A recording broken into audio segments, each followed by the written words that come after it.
Pemirsa, tim penyidik di Reskrimum Polda Metro Jaya mendapatkan informasi mengenai latar belakang kehidupan Jessica Kumala Wongso dan Wayan Mirna Salihin selama di Australia.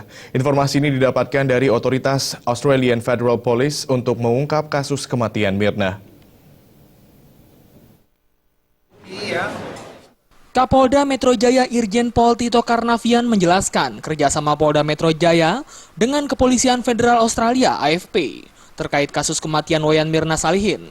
Menurut Tito, kerjasama Polda Metro Jaya dengan Kepolisian Australia ini untuk mendapatkan kejelasan hubungan tersangka Jessica Wongso dengan Mirna. Selain itu, kerjasama dengan polisi Australia juga untuk melihat perkawanan dua perempuan itu selama bersekolah di Billy Blue of College, Sydney, Australia. Bahkan Tito mengaku pihaknya telah mendapatkan izin dari Kepolisian Australia untuk melakukan investigasi di negeri kanguru.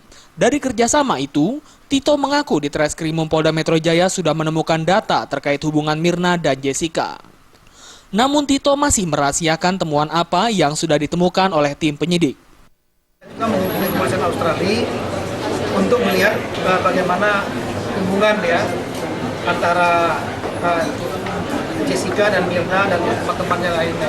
Artinya terutama profil kita akan sampaikan di sini. Tidak. Pak, ini kan penahanan sudah 2 minggu. Tidak ada masalah. Proses penahanan itu untuk kasus ini ya, itu adalah bisa maksimal 120 hari. 20 hari tahanan penyidik, kemudian 40 hari tahanan kejaksaan. Kita minta perpanjang bisa. Kemudian kalau kurang cukup bisa ditambah lagi dengan tahanan hakim pengadilan 2 kali 30. Jadi 20, 40, 30, 30. Sebelumnya ayah Mirna, Darmawan Salihin, juga mengklaim telah memiliki bukti baru dari Australia terkait kematian anaknya ini. Pada Jumat 5 Februari lalu, Darmawan menyambangi Kapolda Metro Jaya untuk menyerahkan bukti tersebut kepada tim penyidik.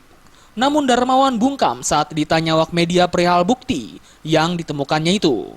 Darmawan hanya mengatakan bukti ini adalah bukti vital yang diambil dari konsulat Australia tersebut dan akan diungkap di persidangan. Dari Jakarta, Zikri Amin melaporkan.